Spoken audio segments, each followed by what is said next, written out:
ऐसे जुमले भी आते हैं जिनमें ये नहीं आता। आप कहते हैं एक पेन है, एक टीचर है, एक मोबाइल है, एक मसला है, हमारे घर में एक कमरा है, पाकिस्तान में एक यूनिवर्सिटी है। तो एक तो हो गया ये एक यूनिवर्सिटी है, एक होता है एक यूनिवर्सिटी है। जब ये सब्जेक्ट के बगैर जुमला आए तो वहां पे हम अपनी तरफ से देयर लगाते हैं। जैसे लिखा हुआ है there is a pen to write, लिखने के लिए एक पेन है। देयर इज अ कंप्यूटर, एक कंप्यूटर है। There is a boy in the class, class में एक लड़का है। तो जो चीज एक होगी आगे तो उसके साथ हम इज लिखेंगे, और जो चीज एक से ज्यादा होगी तो उसके साथ हम आर लिखेंगे। तो ज्यादा के साथ हम आर लिखेंगे। फॉर एग्जाम्पल आपके घर में 5 कमरे हैं तो आप बोलेंगे there are 5 rooms in my home. आपके जेब में 2 पेन है तो आप बोलेंगे there are 2 pens in my pockets. Pakistan में 4 सूबे हैं, there are 4 provinces in the Pakistan. आपकी फैमिली में 10 लोग हैं तो आप बोलेंगे there are 10 people in my family, या 10 मेंबर्स इन माई फैमिली। दुनिया में जो कुछ है सारा आप इससे बता सकते हैं। ठीक है, for example there are 7 seas in the world, दुनिया में 7 समुंदर हैं। There are 5 rivers in this country, इस मुल्क में 5 रिवर्स हैं। तो आप देखें जो चीज आपके सामने है, आपको नजर आ रही है, तो आप उसको इजीली इसके साथ बोल सकते हैं। क्लियर? क्लास में 20 स्टूडेंट तो आप बोलेंगे there are 20 students in the class. तो देयर की बहुत ज्यादा स्पीकिंग करते हैं। आप घर में खड़े हो, आपके घर में जो कुछ है वो सारा देयर के साथ बता दे। कमरों से शुरू हो, well there are 4 rooms, there is 1 kitchen, there are 3 washrooms, while there are 3 sofa sets and 2 double beds, while there are 5 chairs and 2 tables in my home। देखिए, अब प्रेजेंटेशन क्या करनी है आपने कि आपके घर में जो कुछ भी है उसको आप देयर के साथ बोलने की प्रैक्टिस करें, तो आप अपने घर को क्या, इसके अलावा जो कुछ आपके सामने होगा आप इजीली डिफाइन कर सकेंगे। ये लाजमी करके देखना है, और यही आपका असाइनमेंट है कि आपने अपने घर की सारी चीजों को एक पेज के ऊपर देयर के साथ उनको लिखना भी और उनको बोलने की प्रैक्टिस करनी है। क्लियर? अब जी देयर से रिलेटेड हम क्वेश्चन पूछते हैं, how many students are there in language class, language class में कितने स्टूडेंट हैं। How many rooms are there in your home, आपके घर में कितने कमरे हैं। How many how many chairs are there in the office, office में कितनी कुर्सियां हैं। सो इस तरह के मुख्तलिफ देयर से हम क्वेश्चन बना सकते हैं। फॉर एग्जाम्पल आप बाजार में आप कहते हैं यार इस बाजार में कितनी दुकानें, how many shops are there in this bazaar. इसी तरह एक किताब आप पकड़ते हैं, आप कहते हैं यार इस किताब में कितने चैप्टर हैं, तो how many chapters are there in this book. ठीक है? सो इस तरह के आप बहुत ज्यादा क्वेश्चन बना सकते हैं, लेकिन 100 के हिसाब से क्वेश्चन बना सकते हैं आप।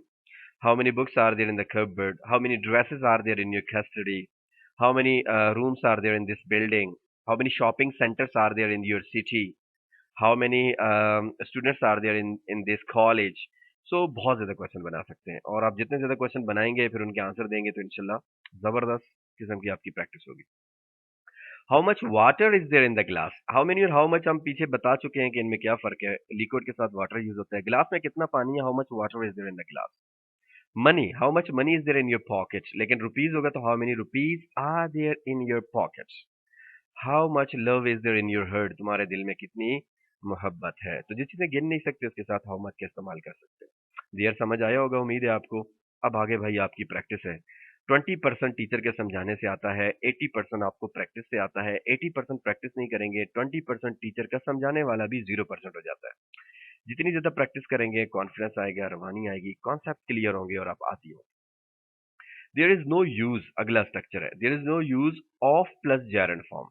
कोई फायदा नहीं है। जब हम कहते हैं ना एक बंदा गाने सुन रहा है, आप जाके एक्सक्यूज मी, गाने सुनने का कोई फायदा नहीं है। एक बंदा कहीं पे खड़ा है, कहते हैं यहाँ खड़े होने का कोई फायदा नहीं है। किसी को समझा रहे हैं, यार इसे समझाने का कोई फायदा नहीं है, नकट्टू किस्म का बंदा है, तो यार इससे बात करने का कोई फायदा नहीं है, बात ही नहीं मानता। ऐसे सेंटेंसेस को हम यूज इंग्लिश में बनाने के लिए देयर इज नो यूज कहते हैं। जैसे पहला सेंटेंस लिखा हुआ है, there is no use of listening a song, गाना सुनने का कोई फायदा नहीं है भाई। हम्म, इसकी जगह आप तिलावत सुन लें, आप अच्छी किताब पढ़ लें। There is no use talking to stone, पत्थर से बात करने का कोई फायदा नहीं है। There is no use of drinking water after meal, खाने के बाद पानी पीने का कोई फायदा नहीं है। There is no use of talking with me, मुझसे बात करने का कोई फायदा नहीं है। There is no use of making him understand, उसको समझाने का कोई फायदा नहीं है। ठीक है? अब हम रोजमर्रा बातों में कितने सेंटेंस बोलते हैं, कोई फायदा नहीं है, कोई फायदा नहीं है। तो आप इसके 15-20 सेंटेंसेस लाजमी बोलें, और आप देखें आपकी कितनी अच्छी इंप्रूवमेंट होगी इंशाल्लाह। देयर इज नो नीड, कोई जरूरत नहीं है। देयर इज नो नीड, कोई जरूरत नहीं है। टू लगा के वर्ब की फर्स्ट फॉर्म लगा दें, there is no need to leave this room, इस घर को छोड़ने की कोई जरूरत नहीं है। जैसे हम कहते हैं यार मुझसे बात करने की जरूरत नहीं है, यहाँ बैठने की जरूरत नहीं है, मेरा पेन इस्तेमाल करने की ज़रूरत नहीं है। There is no need to talk with me, I am annoyed with you. मुझसे बात करने की ज़रूरत नहीं है, मैं तुमसे नाराज़ हूँ। अनॉयड नाराज़ को कहते हैं। There is no there is no need to ask him for money, उससे पैसे माँगने की ज़रूरत नहीं है। There is no need to read this book, इस किताब को पढ़ने की ज़रूरत नहीं है। तो जब भी हम कहते हैं कोई ज़रूरत नहीं है, तो हम उसके लिए यूज़ करते हैं देयर इज़ नो नीड। तो आज के स्ट्रक्चर हमारे बहुत प्यारे स्ट्रक्चर हैं, उम्मीद है आपको समझ भी आए होंगे और अब आपने इसकी प्रैक्टिस करनी है। और इनकी खूब प्रैक्टिस करें, रोज़ाना आपको 4, 5, 6 स्ट्रक्चर पढ़ाए जाते हैं, 10, 20 भी सेंटेंस बोलने में इतना टाइम नहीं लगता। Easily you can do the practice, और अगर आप उसकी प्रैक्टिस करें तो इंशाल्लाह आपको बहुत अच्छा रिस्पॉन्स मिलेगा और जो चीज़ सीखने के लिए लोग बहुत